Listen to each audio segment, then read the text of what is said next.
about innovation out of necessity, and it's really amazing and really talk that I would like to share with you. So join me and welcome Toby Shapshak.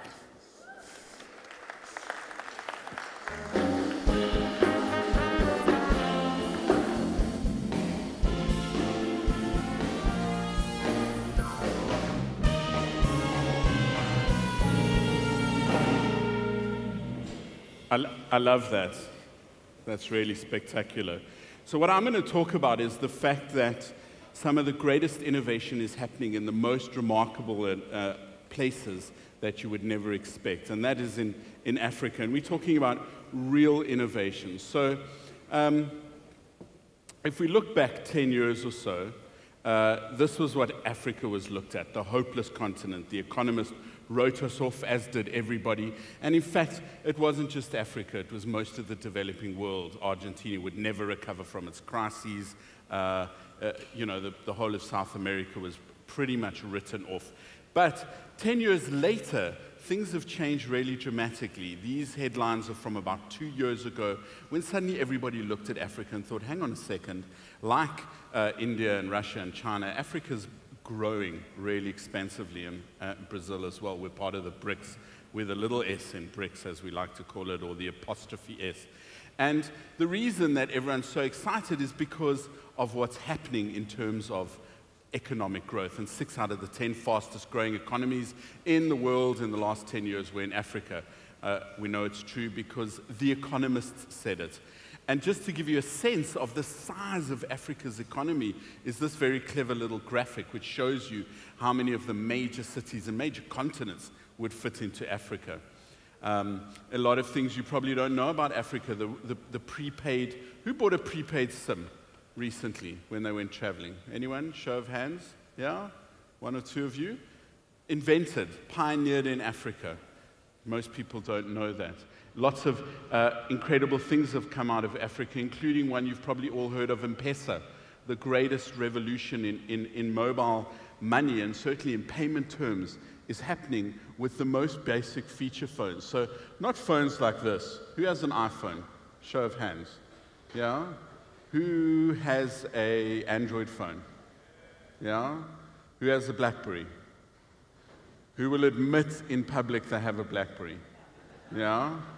It's not phones like this by any means. It is more likely to be really basic and rudimentary devices like that, but I'll get to that in a second. With a phone like that, you can do money transfers you can't in Europe, and you can do it in a couple of minutes. Of course, the next Steve Jobs has already come from Africa, as we well know. Elon Musk, in case you don't know, is a South African, spent his first 2 decades, I don't care what you say, 2 decades of going to one of the schools renowned for producing rugby sports stars. You're South African to the core. So if we look back in history, the 19th century was epitomized by incredible inventions and discoveries. Electricity, as this picture of Tesla shows you. Things about the natural world we didn't know. The 20th century was dominated by computers, and the last 25 years of the 20th century were an incredible amount of innovation, or saw an incredible amount of innovation going into things that make all of our lives so possible now, including cloud computing and fast processing. But the 21st century, to my mind, is mobile, mobile, mobile, mobile, mobile. A few years ago, here in Spain, in Barcelona, Eric Schmidt, when he was still the CEO of Google, said Google is a mobile-first company. Their programmers program for mobile before any other device. And my contention is Africa, and for that matter, the whole of the emerging markets, including South America, including a lot of the places that your startups want to touch, is mobile only. People do things with a mobile device. Now, whenever you talk about Africa, you have to put up this picture of Africa from space, and people go, oh, look, it's the dark continent. Actually, it isn't. It's a map of innovation, and it's a very easy to read map of innovation. Everywhere where you see electricity, there's no innovation. Why? Because people are doing what they can when they've got electricity, which is generally watching television or playing Angry Birds. I come from Johannesburg. This is a picture from about 1910. It was a boom town built on gold. And I believe the gold of today is mobile and not the smartphones, not the smart devices, but the services that you can do with very basic phones like this. And you'll be quite astounded when I show you in a few minutes some of the examples, because a phone like this is beautiful, you know. If you can't tell, that's the iPhone 6 versus the Samsung S5. I mean, they don't look much different from last year's model. We're not talking about devices like that. Why? Because the single biggest problem with that is they're too expensive. The next big problem with them is that they take too much electricity. And the third biggest problem is the data costs too much. More people, 650 million people in Africa have access to technology, have no access to electricity, but they do have a cell phone. And that's a really remarkable way, because instead of having a smartphone, you have smart features. These are the kind of devices that proliferate. And there may be 1 billion people in Africa. We are at the point where China and India's boom years began, the same inflection point. We have what's called a population dividend, a mass of people of a certain age that are willing and able to work, and as I'll show you just now, buy things. But we do have 750 million SIM cards, not users, because people will have multiple SIM cards, and there are very clever ways of using pay-as-you-go at different times, where one network offers you free calls on network, etc., etc. Africa is mobile only, and as this graphic demonstrates, it is not smartphones. It's all feature phones. People are using feature phones to do really smart things. Facebook, for instance, says that there are 100 million Facebook users in Africa. 80% of them are viewing it from mobile. This is a picture I took in Ghana about 2 weeks ago, not Ghana, Tanzania, 2 weeks ago. You've probably never even heard of the brand Techno, right? Anyone heard of the brand Techno? It's as popular in Africa as Nokia. Massive, massive, unknown Chinese brand. And the great thing I love about it is if I say to people with feature phones, are you on the internet? And they go, no. And I go, are you on Facebook? And they look at me and go, duh. You know, what's the Spanish equivalent of duh? Duh. Well, there you go. It's like the guy who asked the Frenchman, what's the French word for fiancé?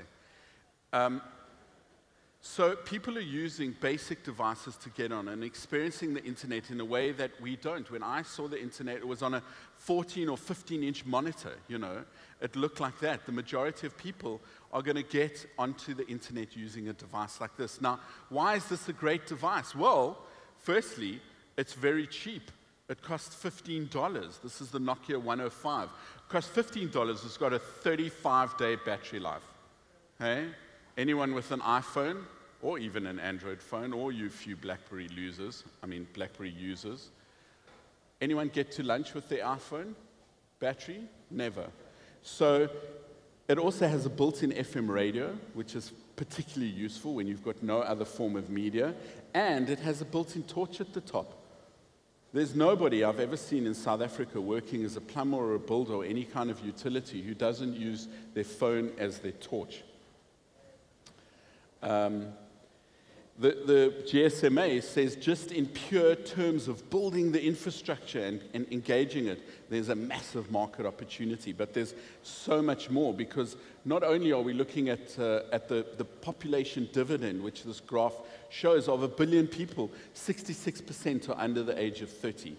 That means they're a workforce that is willing and able to do things. In the next few years, I think by 2012, 1 in 5 young people in the world will be from Africa. The potential is huge. And I really love this graphic because it shows off a whole bunch of things. But what it shows in the top corner is the middle class. And the middle class are hugely important. Why? Because we buy shit. The engine of any economy is the middle class. They're the people who subscribe to iTunes or Uber, or want to do Airbnb, or this great Airbnb for boats. I love that. That's so Grecian. And it's growing effectively. If you don't want to believe me, believe Barack Obama, who came on a massive tour of several African countries last year. And the key piece of legacy or a policy that they announced on this trip was a $7 billion power initiative. Why? because that's the biggest problem. More people have a cell phone than they do electricity. And they've done studies, they call it the bottom of the pyramid. You know, the people that are the poorest of the poor are called the bottom of the pyramid. If you're working in financial inclusion, that is where your focus is. How do you give people with no bank account access to financial services? Well, you do it all through the SIM card, and as M-Pesa has shown. M-Pesa is a runaway success story. $29 million a day are transacted through M-Pesa in increments less than $20. 29 million. It reaches 80% of all Kenyan adults. East Africa as well, Tanzania too is a very good success story. They've got a mere 6 million users. I mean, how's that for a user base?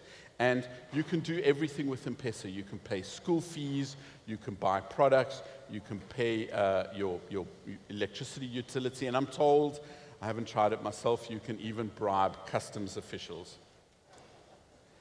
So Africa is not for sissies. I'm sure you've heard that phrase, and it's probably a phrase that is appropriate about the whole of the Southern Hemisphere. You'll know that TED, for instance, is being held in Brazil this year. There's a renewed focus on the South, the global South, people like to call it, where the vast majority of emerging markets are. But there's a great figure from the World Bank about how much of an impact broadband has on an economy and what it does. I've seen it in the last 20 years in South Africa. It is truly remarkable, but it is not for sissies. However, I want to introduce you to the epicenter of mobile innovation in the world, or Lagos. Anyone been to Lagos? I mean, we're talking about, there we go, we're talking about the biggest economy in Africa, 150 million people. You cannot drive down a road. There's so many potholes. If you're stuck on the bridge, it can take you 4 hours to get to the airport. Lagos is falling apart structurally, and yet it is booming. People are using mobile phones to do different things. And the same is true anywhere in Africa. This is also Tanzania. This is an example of someone using M-Pesa. These are the kind of transactions, basic things you can do on a basic phone. His is actually something of a luxury phone. And let's just have a quick look at some of the things you can do and the kind of smart services that are possible. This is a guy called Bright Simons from Ghana, and he runs a thing called M-Pedigree. And what M-Pedigree is a way of verifying if medications are real. So the pirates, the counterfeiters realize that real makers of medication put a little holographic 3D bark picture on it. They just put it on everything. So if you're going to spend what could be your month's salary or half your month's salary getting antibiotics or medication, you want to know you're getting the real thing, which is what M-Pedigree does. It also tells you whether it's expired or not. Really simple using a basic device. This is a farmer in Ghana, or I actually have no idea, but the story I'm telling you about is Ghana, and he's standing in a maize field, so let's make him Ghanaian. But the story is really fantastic about a guy who ran his farm, and he rented a piece of ground, but he didn't actually know anything about farming, so he was buying pesticide, and through a series of very basic SMSs, he was taught how to make his own organic pesticide. I don't know if you have the same problems with organic here in Spain that I've noticed elsewhere in the world, which is usually just an example to add a zero. You know, free range, you can add 2 zeros. And he took his organic pesticides, which was vinegar and onions, and he used it instead of the stuff that he bought. And over a few years, he was able to save enough money to buy the piece of land that he worked on. Now, that is really powerful innovation. And what Farmerline does, the service that provides him with the information, is just give him a list of where he can get what products at what prices. And the thing about Farmerline is that a lot of people didn't become farmers by choice. The economic pressures made them farmers, and they've got no idea how to run a business, so they've learned how to do it. This is another incredible innovation called Frontline SMS, developed in South Africa by a guy called Ken Banks, who was helping with rhino poaching. And it's like WhatsApp for SMSs. You send one SMS and it goes to a whole group of people. In Kenya, there's another great service called iCow. I don't know if you can read what it says. It talks about dipping the teat in maastricht and feeding the cows after they've been milked. These are just really basic pieces of advice. So if you want to find a vet or you want to find information, it's easy to access it. It's like doing a Google search by SMS. And the dairy business in Kenya is a $463 million a year business. There are 1.6 million small farmers. The difference between an abundance farmer and a as I like to call them, and a subsistence farmer, as everyone else calls them, is 10 liters of milk a day. You produce an extra 10 liters and you can really rive out of poverty. And there's no reason why Africa couldn't be Europe's new breadbasket. Currently, agriculture is producing $280 million is the size of the business. Is projected to grow to 800 million by 2012. You see pictures like this all over the world. You see it in Africa especially. You see it in the Southern Hemisphere. Why don't we see that? Why do we not see an abundance of solar power? Because that's what we have, an abundance. And why are people fracking when there is solar power? You can do amazing things with solar power. If you haven't heard of the story of William Kamkwamba, whose life story was summed up in a title about his life called, a book about his life called The Boy Who Harnessed the Wind. A couple of solar panels can change people's lives. Kids can study at night. People can charge their cell phones. They can charge their neighbors to charge their cell phones. They're amazing spin-offs. They're great e-commerce and m-commerce services that are all done via mobile phone. But what's even more remarkable, the guy who's been to Lagos will know, to get anything delivered in Lagos in 40 minutes is amazing. And in fact, if you want to have something delivered to space, ask an African, as Elon Musk has done. That is not how transport is going to be done in the future, unfortunately, and that is not fashion either, men.